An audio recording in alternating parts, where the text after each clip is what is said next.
Hi, this is Burton, and I'm extremely happy to meet you after a long time. And today we will be reviewing the fountain pen produced by Gama, which is a flagship fountain pen company based in Chennai. And they're known for producing some of the best fountain pens in the market. And their ebonite based fountain pens are not just popular in India, whereas they're popular across the world. And I've seen some of the celebrated YouTube reviewers of fountain pen have imported these pens to their country and they have reviewed this fountain pen. Such sort of an adulation, a fan following this pen enjoys across the world. And I never ordered this pen online. I just went to the particular shop because it's in Chennai and I'm based in Chennai. I went to this particular shop, which is in Paris Corner, Chennai, and I selected this pen. I had a conversation with the person who was at the shop, supposedly the MD or CEO of this company. I wanted to know more about this pen. He said that this is one of those fountain pens which comes completely in ebonite. All right, and also this is the kind of the pen that people who are using fountain pens on a routine basis should use. All right, that is also one of the things that he said. And I also said people who are extremely fond of vanities, that kind of fountain pen, would immediately shift to this pen the moment they try this pen out. So it's extremely comfortable, and it's kind of what do you call, a hefty pen also. Not a hefty pen in the sense, I don't think I'm using the right word or so, or right word. There are some hefty pens in the market, like all these Japanese pens are extremely bulky and heavy, whereas this pen is also some sort of a bigger pen in Indian standards, right? So this pen comes in this blue colored. What blue is this? Is it navy blue? I'm bad with colors, but still this comes up in this blue colored pouch. They nicely wrap in this pouch and give it to you. I never ordered this pen online because I went to the shop and collected this pen, and they gave just this blue colored pouch. And if I had to have ordered, there may be some sort of a packing about this, encompassing this blue colored pouch. Let's open it up and check the pen, check the fountain pen out. So you have to, it is like a grandma's what do you call, wallet or something of the sort. In South India, these grandmas used to have this kind of wallets. Right, used to have these kinds of wallet. Old people, old ladies used to have these kinds of wallets where they store all these all the money and etc and all the change pies those days. And very rarely they carry currencies around, so it will be extremely easy for them to have those change pies in this kind of pouch.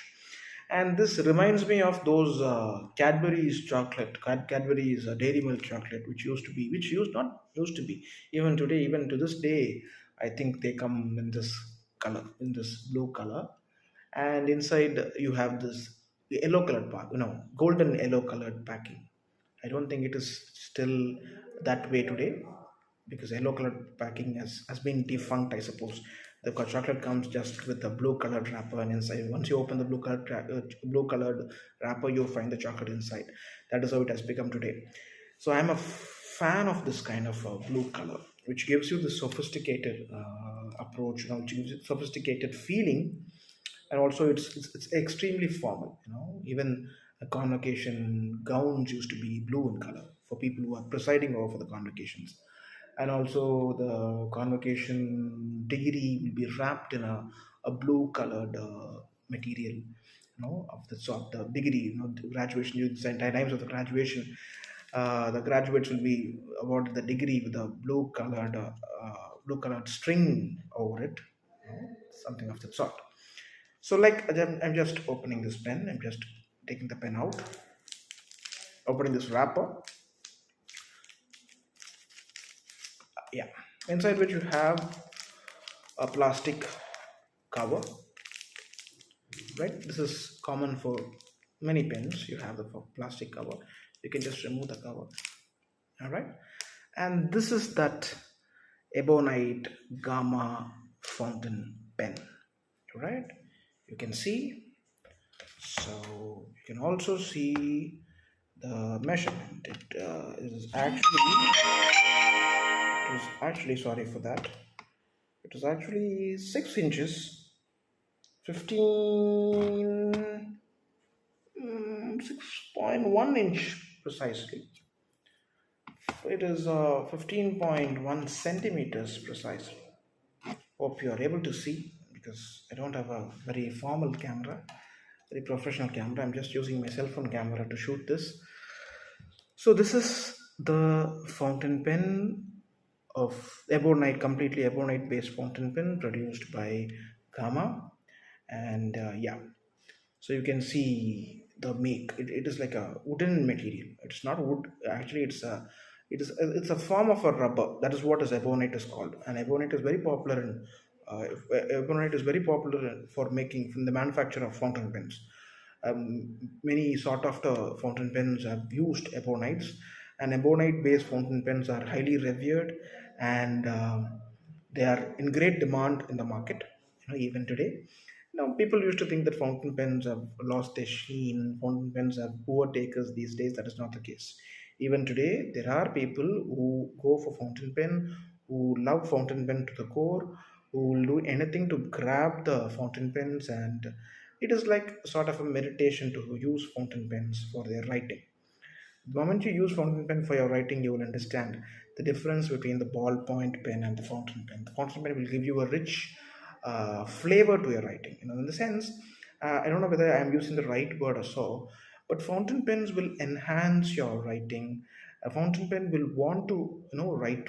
What do you call? Fountain pens will give you an impression to write more, and when you start writing more, you will have the urge to know things, know more about things that you, want to know.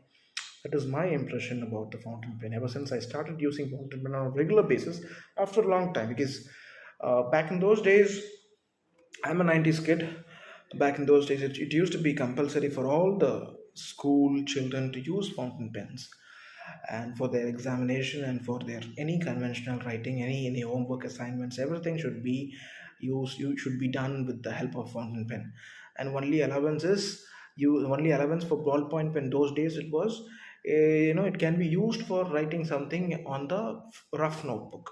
Whereas in the fair notebook, only fountain pens have been preferred, and there had been occasions where the teachers would whack children's up, if they tend to use any other pens other than fountain pens for their formal writing, for formal assignment submissions, etc. So such sort of a prominence this pen once had. But ever since the CBSE and all these international boards came up, and slowly people thought to think that why use fountain pen, because at times if the examination paper gets wet, it leads to a problem. Ink will get fade. Ink can be easily, what do you call, something of that sort. And nowadays, it is not recommended for the school children to use fountain pens, and because for obvious reasons, what if the fountain pen, what if the paper happens to come in contact with water?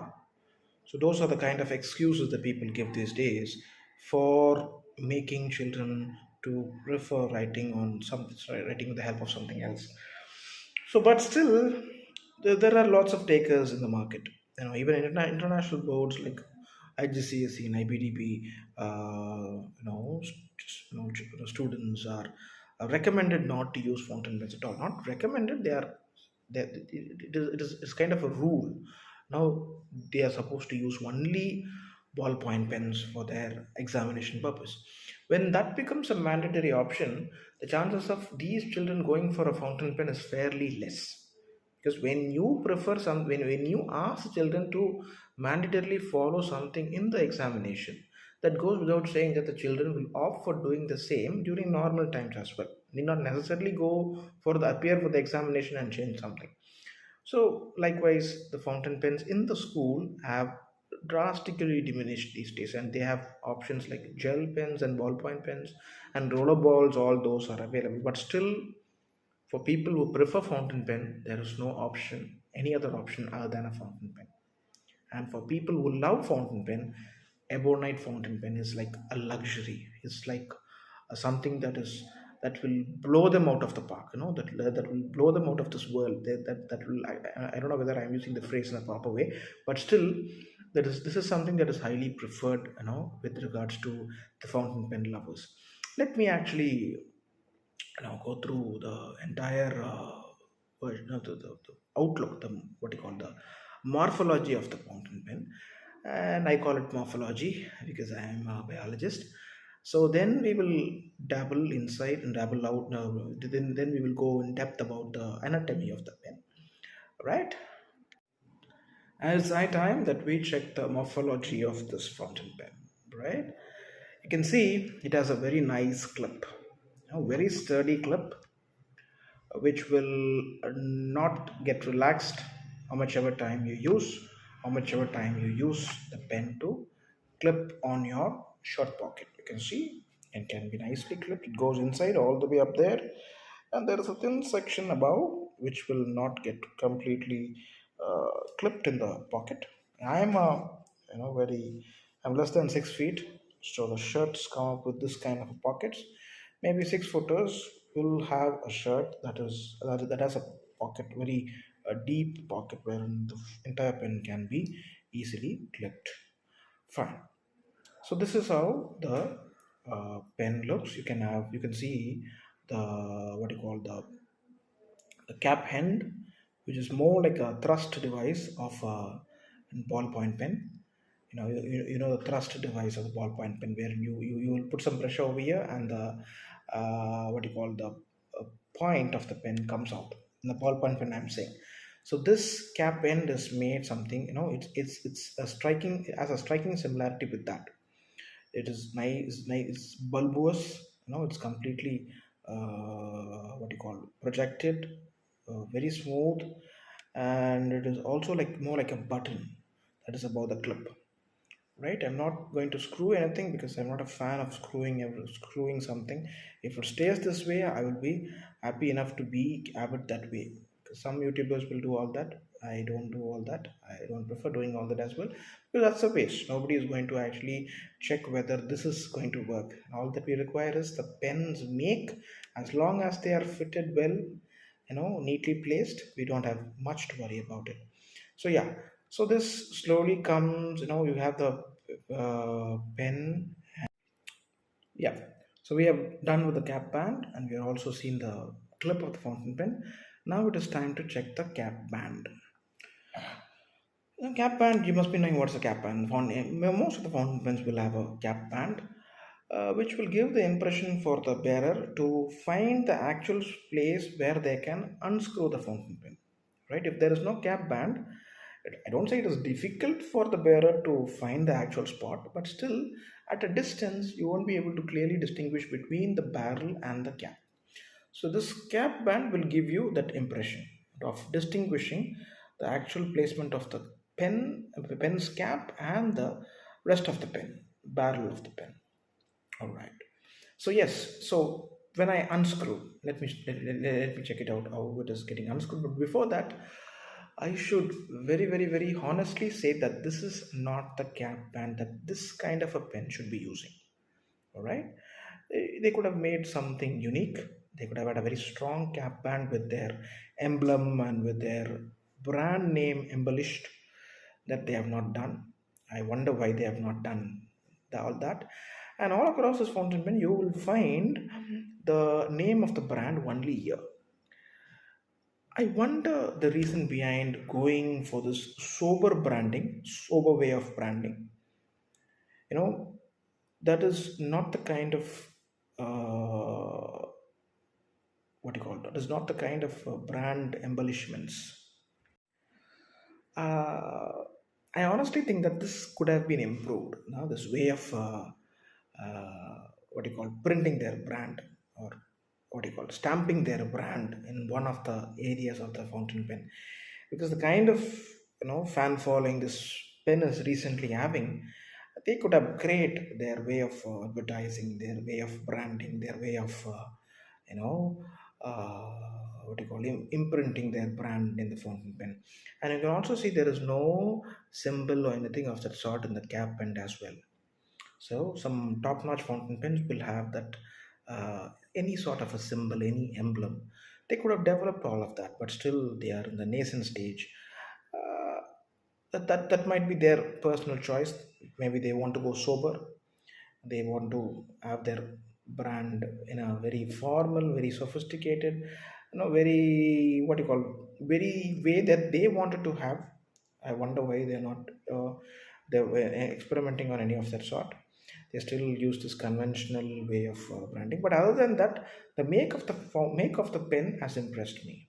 So cap band, which will give you an idea of where to screw. If you don't have the cap band, as I already told you, it becomes a difficult thing for people to judge, assume the very area where they can unscrew the fountain pen. So this is not the case with this fountain pen. You can very well judge the area where you should place your, a left forefinger and the thumb, whereas the right forefinger and the thumb in the very region of the cap band, and then unscrew. Whereas the right fingers should be above the barrel, whereas the left should be above the pen, and you can very well unscrew this fountain pen. You see how many circles before it could completely unscrew. Right? Again, I'm demonstrating that. It comes 1, 2, 3, 4, 5, 6, 7, 8, 9, 10, 11, 12. 12 times you have to screw it. Only then the cap fits in comfortably. And again, 1, 2, 3, 4, 5, 6, 7, 8, 9, 10, 11, 12 comes off. 11 to 12, somewhere in that particular region.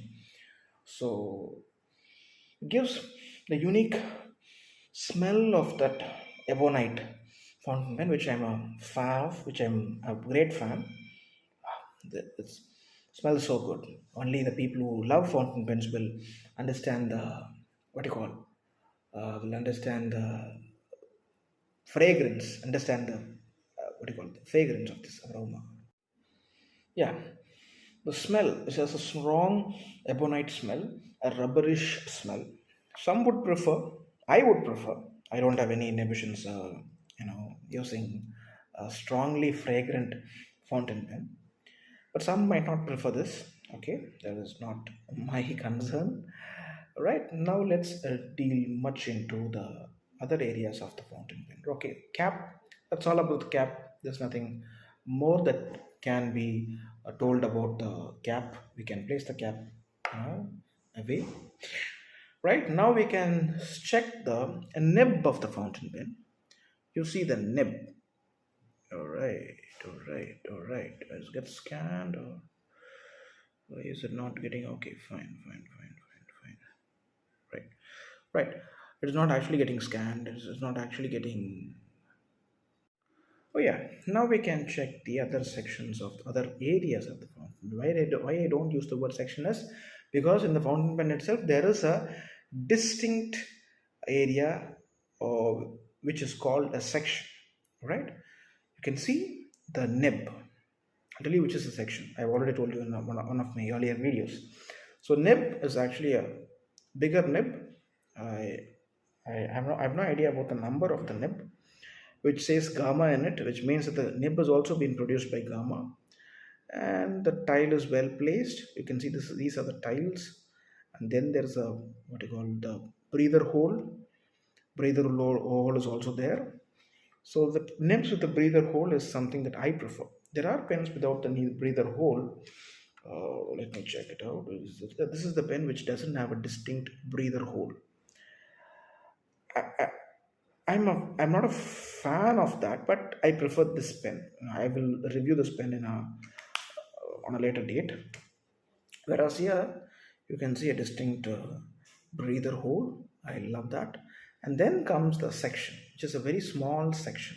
So this area which unscrews from the barrel, which can be screwed out from the barrel, is called the section.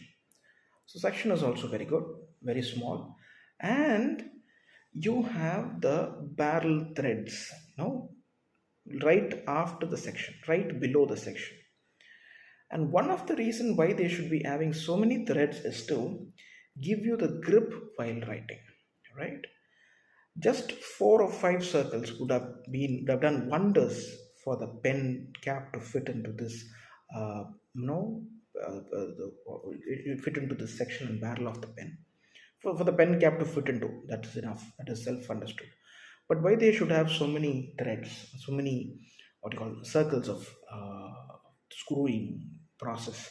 It is because they want to enhance the grip of the pen, and one of the ways where in which they can enhance the grip is to add many layers of thread. That they have done that. Happy about that. I can give 10 on 10 for this particular no particular method or way of theirs, right? So this actually gives the good grip. Followed by the barrel threads, you have the followed by the barrel threads, you have the actual barrel of the fountain pen. So once you unscrew, you have the barrel coming out with the what? With the barrel itself. So that is how every fountain pen is. That is not a unique thing for this fountain pen. I'm not giving you that sort of an impression, but that is how for every fountain pen. And you can see the barrel is actually uh, 9.5 centimeters, right? It was 15.1 centimeters, 6 inches. So with the cap, without the cap, only the barrel is actually 9.5 centimeters, or 9.5 centimeters of ink. If you can convert it into ml by having the area of this barrel, it will be well and good. I'm not going to do that because I am quite apprehensive of mathematics, right? So this is how. So yeah, we have made a thorough check of this fountain pen, and also you can see when I hold this fountain pen, a thin section of the thin area of a small area of the barrel pops out. It is well placed in my hand, right? I am a Asian. Even if I had to be a European, we tend to have bigger hands.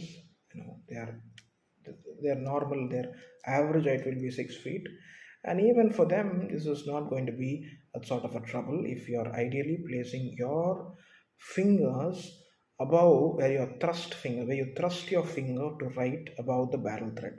That is how I write. I will place my finger above the barrel thread to write. In that case, I have a small area that is popping out of my hand, above my hand, and while writing. So it is not a problem for people who use, who tend to thrust somewhere here.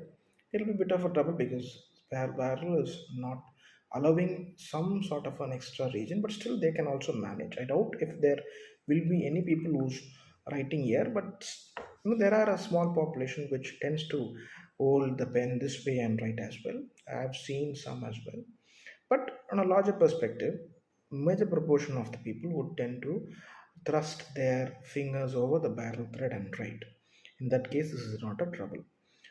Why I'm saying this is there a necessity to post this pen? No. I very seriously advise not to post this fountain pen because it has got a distinct barrel thread, and it is very coarse. So if this region is coarse, the area that is present inside also should be ideally coarse, and only then this pen will be able to fit into the cap. So when they are going to be coarse, if you are actually posting this fountain pen like this in this fashion, there might be a situation where some sort of a scratch will happen over the barrel, which we don't want. So it is ideal to use the pen unposted, and more or less, if you can post the pen, it becomes an extremely bigger pen. That is also not good. So this is the ideal size of the fountain pen, and this is more than enough, more than enough for a fountain pen lover. I don't think is there anybody else anything. Sorry. I don't think is there anything else that the fountain pen company has to furnish so as to impress the fountain pen lover. But still, the brand name could be embellishing the brand name, imprinting the brand name could be improved. Right now, I am just placing the cap over the pen, just screwing the pen, and I don't know whether it can be said capping the pen or something of the sort. And also, one serious advice that I should be giving you is this is an out and out a rubber based fountain pen. Ebonite is one form of a rubber, hard rubber. When you place it in a situation, when you place it in a place it in a area which is having a fairly increased temperature. For example, we tend to use we tend to use laptop these days. So laptops on the very edges of the laptop, the very area where fan is placed, some hot air will be constantly flown across, constantly being expelled. So when you place this fountain pen in that particular area, when where the temperature is slightly increased, the there had been situation where I could strongly feel the fountain pen smell if it turns slightly hot also. Even if it gets slightly hot, the fountain pen's ebonite starts to give that aroma. I'm a fan of it, but still, too much of something is not good. No, too much of anything is not good. So that is something that you can avoid. Not only for this pen, for any pen for that matter, especially a fountain pen. Don't place it in an area which is having a fairly increased temperature. That you should avoid. Other than that, this is a very nice pen. If you compare it with another pen that I'm using, which is a very very very professional, very very very user friendly pen, this pen is actually a pen that can be used on a regular basis for writing journals. If you have the habit of writing personal journals, personal stuff in your diary, if you are a person who jot on everything on a personal diary, this is a pen that you can be using. And also, if you are a person who loves to take notes, because I'm a teacher, I love to take notes from internet sources, from book sources, and all that. In such situations, or also you can use this fountain pen, and it's an extremely what do you call friendly fountain pen, user friendly. That is the word I was searching. It's an extremely user friendly fountain pen, and I prefer this fountain pen. And it is kind of my dream to buy this fountain pen. It's not extremely costly to call it as a dream to buy this fountain, but still 850 rupees for a pen, it's expensive. In these times where we used to get, where we can go for options like ballpoint pen for a cheaper rate, 10 rupees, 15 rupees, 20 rupees. Ballpoint pens will actually work wonders on the paper, but still the fountain pens feel is always something that ballpoint pens can rarely give you. That is something I can vouch for. Fountain pen is always a fountain pen. If you tend to write with a fountain pen, you will see how your handwriting is also improving, and how the way in which you want to convey things are also getting slightly improved. Because you tend to write more, you tend to want more stuff for writing and all that. So in that case, fountain pen will always have an upper hand over the ballpoint pen. Although I tend to say that ballpoint pen is also doing wonders on the paper, but only for a small period of time. If you write a paragraph, if the first couple of sentences, ballpoint pen will amuse you. It can impress you. But after a while, you tend to get your hand will your fingers will get tired of that, because it has a very small area to hold. It's more like a pencil. But pens and fountain pens, you have this grip, you have this section, you have this area to hold well and have a complete control over the words, not just the words, the flow in which the words get conveyed on the paper, conveyed to the viewer, conveyed to the reader. All that is also there. In such cases, fountain pens will always have a great adulation, great fan following. You should go for this fountain pen if you're really intending to become a fountain pen lover, or if you're really a fountain pen lover who's actually wanting to grab that first fountain pen and start writing. This is the pen for you. Don't mind about the price. Give the what do you call the price is completely worthy. Don't mind about the price, because it's completely worth. That's something that I can say. So it is like a one time investment. If you buy a fountain pen, you can use it for your lifetime, as long as you are actually caring for it, as long as you are taking care of it. This will come, it will last long. Thank you so much. We will meet in another review, and until then, it's bye from Burton. Bye, take care.